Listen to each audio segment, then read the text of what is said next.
ಹಾ madam G, ಎಲ್ಲ ಕಡೆ ವಿಚಾರಿಸ್ದೆ. ಅದರಲ್ಲೂ ನಾವೀಗ ಇರೋ ಏರಿಯಾ ತುಂಬಾ ಹೊಸದು. ಹಾಗಾಗಿ ಅಣ್ಣ ಎಲ್ಲಿದ್ದಾನೆ ಅಂತ ಗೊತ್ತಾಗ್ತಿಲ್ಲ. ಓ ಸರಿ ಸರಿ, ನೀವೇನು ಟೆನ್ಷನ್ ಆಗ್ಬೇಡಿ. ಎಲ್ಲ ಕಡೆ ಹುಡುಕಿ ಖಂಡಿತವಾಗ್ಲೂ ಸಿಕ್ಕೇ ಸಿಗ್ತಾರೆ. ಹಾ ಮೇಡಮ್ ಜಿ, ನಮ್ಮ ಅಣ್ಣ ಸಿಕ್ಕಿದ್ಮೇಲೆ ಕೆಲ್ಸಕ್ಕೆ ಬರ್ತೀನಿ. ಕೆಲ್ಸದಿಂದ ತೆಗಿಬೇಡಿ ಪ್ಲೀಸ್ ಮೇಡಮ್ ಜಿ. ಸರಿ ಆಯ್ತು, ಕೆಲ್ಸದಿಂದ ಏನ್ ತೆಗಿಯಲ್ಲ. ಎಲ್ಲರಿಗೂ ಒಂದೊಂದ್ ಕಾರಣ ಇರುತ್ತಲ್ವಾ. ಧನ್ಯವಾದ ಮೇಡಮ್ ಜಿ. ಹಾಗೆ ನನ್ನಿಂದ ತಪ್ಪಿಗೆ ಸಾರಿ. ಪರವಾಗಿಲ್ಲ, ಸಾರಿ ಏನ್ ಬೇಡ. ಎಲ್ರಿಗೂ ಸಮಸ್ಯೆ ಇರುತ್ತೆ. ವಿಷಯ ಅರ್ಥ ಮಾಡ್ಕೊಳ್ದೆ ಆ ಥರ ನಿರ್ಧಾರಗಳನ್ನ ತಗೊಳ್ಳೋಂತವಳಲ್ಲ ನಾನು. ನೀವೇನು ಅದ್ರ ಬಗ್ಗೆ ಟೆನ್ಷನ್ ಮಾಡ್ಕೋಬೇಡಿ. ಗೊತ್ತಿತ್ತು ಮೇಡಮ್, ನೀವು ನನ್ನ ಬಗ್ಗೆ ನನ್ನ ಸಿಚುವೇಶನ್ನ ಅರ್ಥ ಮಾಡ್ಕೋತೀರಾ ಅಂತ. ಹಾ, ನಿಮ್ಗೂ ನನ್ನಿಂದ ಏನಾದ್ರೂ ಸಹಾಯ ಬೇಕು ಅಂದ್ರೆ ಸಂಕೋಚ ಇಲ್ದೆ ಕೇಳಿ. ಹಾ madam G, thank you.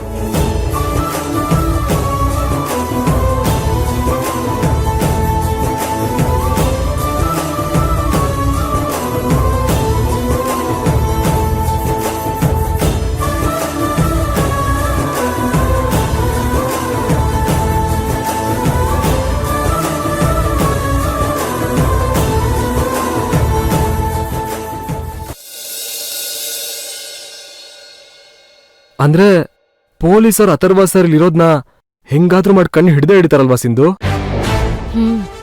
Chance ಇದೆ ರಾಕೇಶ. ಒಂದ್ ವೇಳೆ ನಾವೆಲ್ಲರೂ ಸಿಕ್ಕಾಕೊಂಡ್ರೆ ಏನ್ ಮಾಡದ್ ಸಿಂಧು? ಒಂದ್ ವೇಳೆ ಪೊಲೀಸ್ನವ್ರ ಹತ್ರ ಸಿಕ್ಕಾಕೊಂಡ್ರು ಏನೂ ಪ್ರಾಬ್ಲಮ್ ಇಲ್ಲ. ನಾನ್ ಹೇಳ್ತೀನಿ, ನನ್ ಒಳ್ಳೇದಕ್ಕೋಸ್ಕರನೇ ಕಿಡ್ನಾಪ್ ಮಾಡಿದ್ದು ಅಂತ. ಅದ್ರಲ್ಲೇನಿದೆ?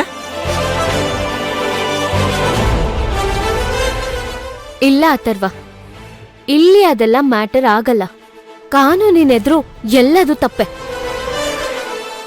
ನಿಂತ್ ಹೋಗಿರೋ ನಿಮ್ಮಿಬ್ರು ಮದ್ವೆ ಈ ಸಲ ಯಾವ ವಿಘ್ನನೂ ಇಲ್ದೆ ಸುಸೂತ್ರವಾಗಿ ನಡಿಬೇಕು.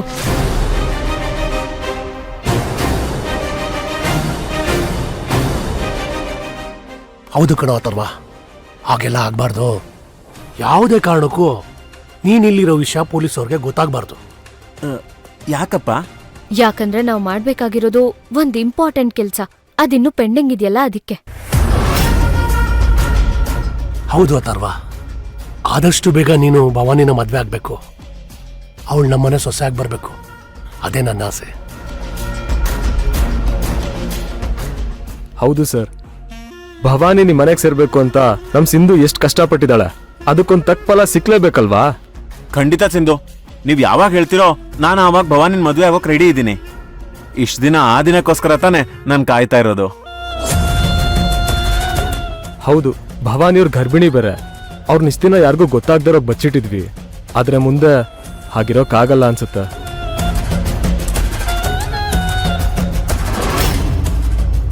ಮದ್ವೆಗಿಂತ ಮೊದ್ಲೇ ಗರ್ಭಿಣಿ ಅಂತ ಪಟ್ಟ ಕಟ್ಕೊಂಡಿರೋ ಅಕ್ಕಂಗೆ ಒಂದ್ ಗೌರವಯುಕ್ತ ಜೀವನ ಸಿಗ್ಬೇಕು ಅಂದ್ರೆ ಆದಷ್ಟು ಬೇಗ ಈ ಮದ್ವೆ ಆಗ್ಬೇಕು.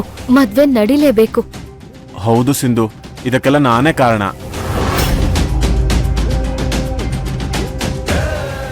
ನಾನ್ ಮನ್ಸಾರೆ ಪ್ರೀತಿಸಿರೋ ಭವಾನಿನ ಇಷ್ಟ ದಿನ ಅವಳಿಗೋಸ್ಕರ ಹಾಪಿಸ್ತಿದ್ದ.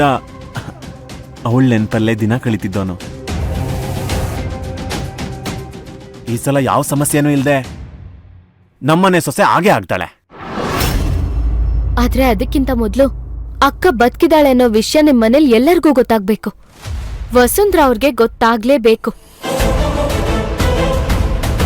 ಅವಳಿಗೆ ಒಂದ್ ಅಸ್ತಿತ್ವ ಇದೆ ಅನ್ನೋದು ಬಹಿರಂಗ ಆಗ್ಬೇಕು. ಹೌದು ಸಿಂಧು. ಅಂಕಲ್, ನೀವು ಅಕ್ಕ ಬದುಕಿರೋ ವಿಷಯನ ನಿಮ್ ಮನೇಲಿ ಹೇಳಿ ಅವ್ರ ಮದ್ವೆಗೆ ಒಪ್ಸಿ. ಖಂಡಿತ ಸಿಂಧು, ಭವಾನಿ ಬದುಕಿದ್ದಾಳೆ ಅನ್ನೋ ವಿಷಯ ಅಮ್ಮಂಗ್ ಗೊತ್ತಾದ್ರೆ ತುಂಬಾ ಖುಷಿ ಪಡ್ತಾಳೆ.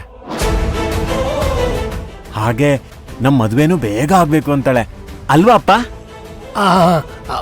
ಹೌದು ಕಣೋ. ಹೌದೌದು, ಇಷ್ಟಕ್ಕೆಲ್ಲ ಕಾರಣನೇ ನಿಮ್ಮಮ್ಮ. ನೀವು ನೋಡಿದ್ರೆ ಅವ್ರನ್ನ ಪುಣ್ಯಕೋಟಿ ಲೆವೆಲ್ಗೆ ಹೋಲಿಸ್ತಾ ಇದ್ದೀರಾ. ಅವ್ರು ಮಾಡ್ತಾರ ಅನ್ಯಾಯಗಳು ನಿಮಗೆ ಗೊತ್ತಾದ್ರೆ ಅದನ್ನ ಜೀರ್ಣ ಮಾಡ್ಕೊಳ್ಳೋಕೆ ತುಂಬಾ ಕಷ್ಟ ಆಗುತ್ತೆ ಸರ್. ಆದಷ್ಟು ಬೇಗ ಅಮ್ಮನ ಹತ್ರ ಮಾತಾಡಿ ಮದುವೆ ತಯಾರಿ ಮಾಡ್ತೀನಿ ಸಿಂಧು.